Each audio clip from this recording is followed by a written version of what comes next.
In 1971, a public service announcement aired on national television for the first time that gave us one of the most iconic images ever seen on American TV.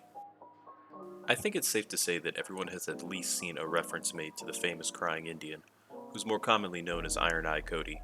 However, just so everyone knows who he is, I'll play the PSA as it aired in 1971.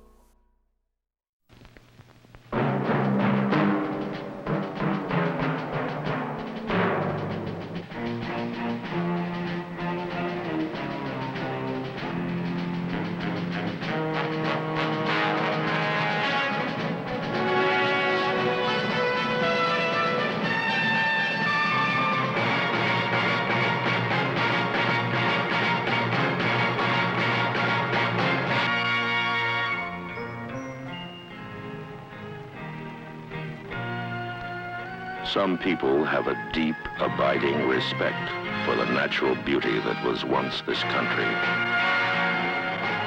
And some people don't. People start pollution. People can stop it. Write for Pollution Booklet, Box 1771, Radio City Station, New York.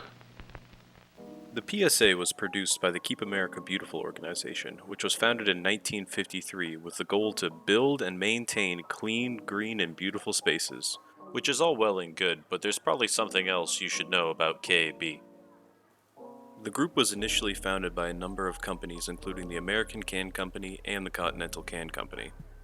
A few years later, they were joined by the likes of Coca-Cola and the Dixie Cup Company, who at the time composed the majority of packaged food distributors in the country. This means that the famous PSA that they produced focuses on people littering products that were most likely produced by them. Nevertheless, the ad campaign was a success.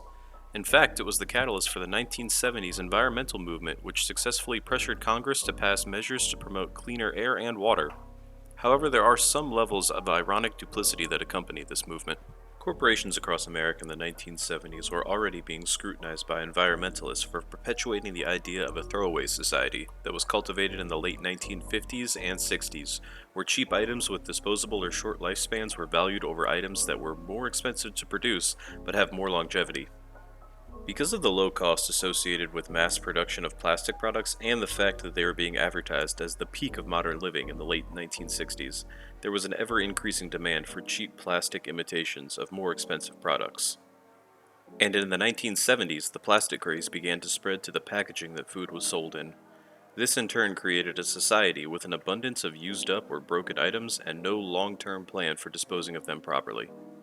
Seeing as how the primary way of trash disposal in the 1970s was landfills, which had been slowly replacing the obsolete open burning pit since the 1950s, and that recycling wasn't implemented on a national level until 1976, the environmental impact of the mass-produced plastic began to show in communities across the country. Wouldn't companies who care about the environment make products that are more environmentally friendly if they're just going to end up in the ground anyways? It seems a bit wrong that companies would shame citizens about disposing of their products improperly when, in actuality, there was no proper way to do so. Well, this was actually done on purpose, in an attempt to deflect the focus of the source of the pollution and shift the blame from the industry producers to the public consumers. The PSA was meant to place the responsibility of pollution on the individual level rather than that of the industrial level. This was a masterclass in corporate greenwashing which focused on littering, a narrow viewpoint on a vast issue, which is akin to treating the symptoms of a problem rather than its source. By guilt-tripping societies into thinking that the degradation of their local environment was the fault of their misplaced trash, the Keep America Beautiful organization and all partnered companies have effectively created a reactive culture that responds to environmental problems as they present themselves, rather than a proactive one that could prevent future problems before they occur. This is something that unfortunately we have to deal with in today's society, as it is difficult to change a generation of thinking after decades of doing what they thought was right. And just to top things off, the crying Indian from the PSA isn't even an actual Native American. He was an Italian-American actor who was well known for portraying Native Americans on screen. And during the making of the PSA, Iron Eyes Cody was filmed paddling his canoe in the San Francisco Bay, where Alcatraz Island is, at the exact same time that real Native Americans were fighting with the US government to cede control of the abandoned island back over to the natives. The point of this video is not to greenlight littering with the excuse that corporations design products wrong, but rather just to point out how easily our focus can be guided or how we can be emotionally manipulated as a society.